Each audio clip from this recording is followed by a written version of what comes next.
Good morning students. आज हम कक्षा नवम कविता गीत अगीत पढ़ने जा रहे हैं। इसके कवि का नाम रामधारी सिंह दिनकर है। रामधारी सिंह दिनकर का जन्म बिहार के मुंगेर ज़िले में सन 1908 को हुआ था और इनकी मृत्यु सन 1974 को हुई थी।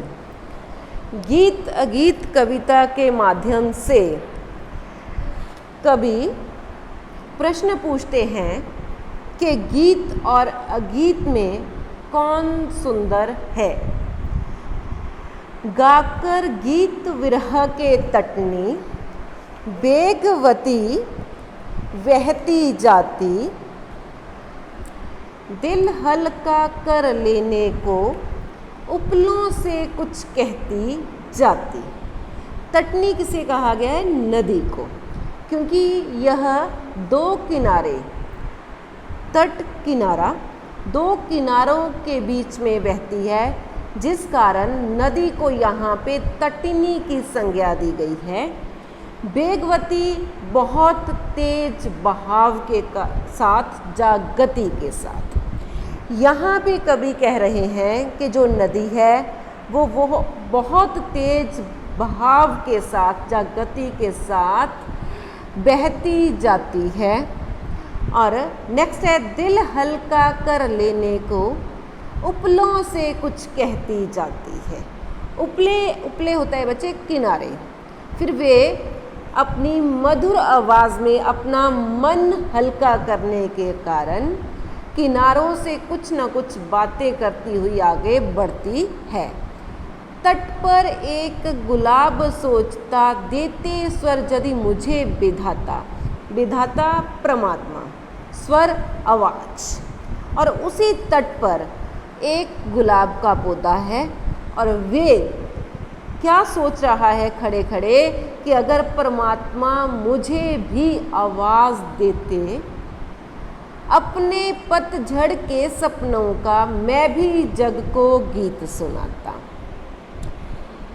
फिर वे कहते हैं कि जब मेरे पत्ते स्वयं झड़ जाते हैं पतझड़ की ऋतु में, तो फिर मैं भी उसकी व्यथा, उसका दर्द, उसका दुख अपने गीत के माध्यम से संसार को बताने का प्रयत्न करता।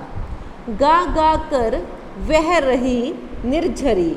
निर्झरी वैसे निर्झर झरने को कहते हैं, लेकिन यहाँ पे निर्झरी नदी को ही कहा गया है।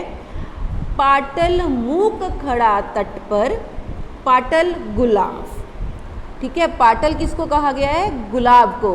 मूक बिना बोले। और यहाँ पे फिर क्या है? गुलाब और नदी दोनों के बारे में बताया गया है कि जो नदी है वे गा गा कर आगे बढ़ती जा रही है, लेकिन उसके विपरीत जो गुलाब है वो मूक अवस्था में बिना बोले हुए उसी तट पर खड़ा नदी को देख रहा है। और इसके बाद फिर क्या है? कवि प्रश्न करता है कि गीत अगीत कौन सुंदर है। गीत कौन है? जो नदी गा रही है। अगीत कौन सा है? जो गुलाब का पौधा चुपचाप खड़ा नदी को निहार रहा है, वो अगीत माना गया है। इसमें जो नदी गीत गा रही है वे सुंदर है, जहाँ गुलाब का पौधा जो खड़ा खड़ा नदी को निहार रहा है वे सुंदर है। नेक्स्ट पैराग्राफ है अगला। बैठा शुक उस घनी डाल पर, जो खोते पर छाया देती। शुक बच्चे तोते को कहा गया है। खोता किसको कहते हैं? घोंसले को। कि यहाँ पे जो तोता है वो घनी डाल पर बैठा हुआ है, ठीक है। और वे जो डाल है उसके पत्ते उस घोंसले को छाया दे रहे हैं। पंख फुला नीचे खोते में, शुकी बैठ अंडे है सेती।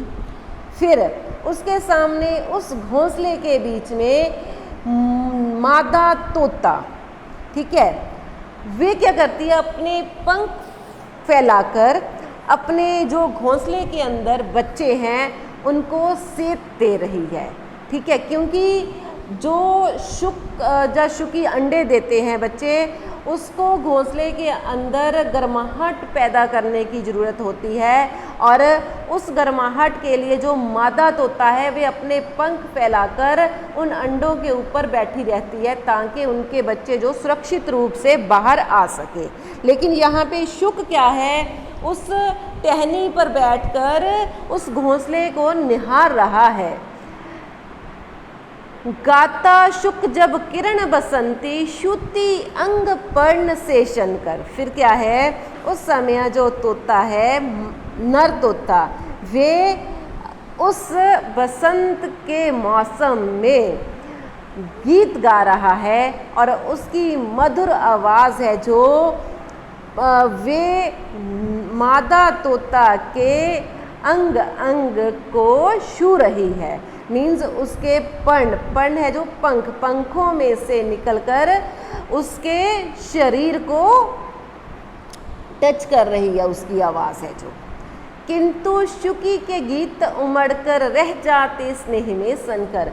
फिर क्या है, जो मादा तोता है वे नर तोता के साथ गीत गाना चाहती है, लेकिन दूसरी तरफ उसका ममता का भाव है, क्योंकि अगर वे उठ गई वहाँ से तो उसके बच्चे हैं जो वे प्रॉपर वे से उन अंडों से नहीं निकल पाएंगे, और उसके जो गीत है उसके मन के अंदर ही उमड़ कर रह गए हैं।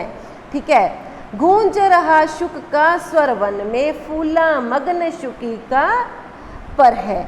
और जो नर तोता है उसकी आवाज़ है जो पूरे जंगल में, वन में फैली हुई है, और शुकी का मन उसको सुनने में मगन है, और अंदर ही अंदर नर तोता है जो उसकी आवाज़ सुनकर मादा तोता प्रसन्न हो रही है।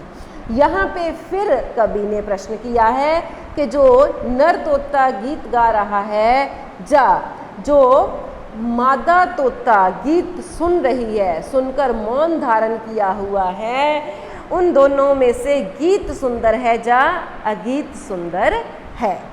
नेक्स्ट पैराग्राफ है बच्चे, दो प्रेमी है यहाँ एक, जब बड़े सांझ आल्हा गाता। आला बच्चे एक लोक काव्य का नाम है।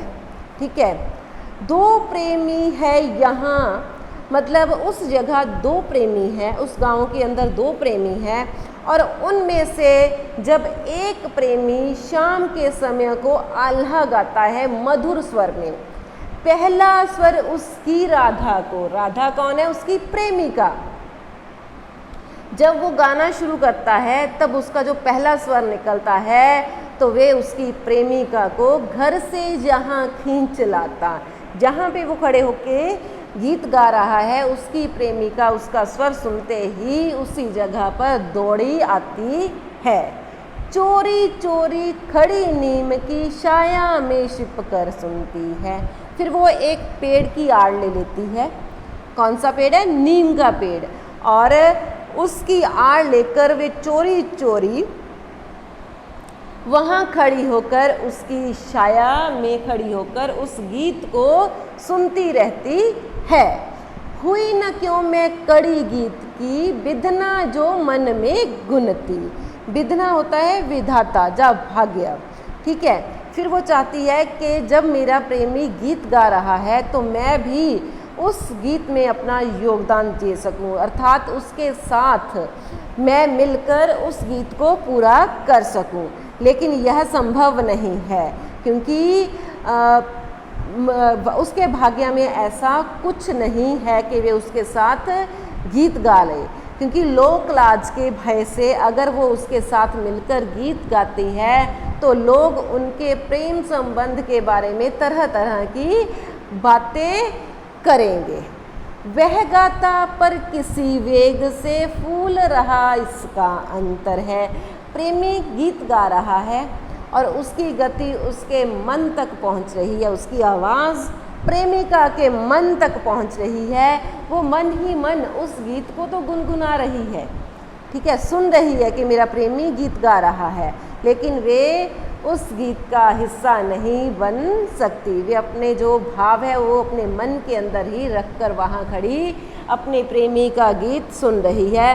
फिर यहाँ पे कवि प्रश्न करता है कि जो प्रेमी गीत गा रहा है उसका स्वर या जो प्रेमी उसका गीत सुनकर प्रेमी का उसका गीत सुनकर मन ही मन में गुनगुना रही है, उनमें से कौन सुंदर है, गीत या अगीत। धन्यवाद।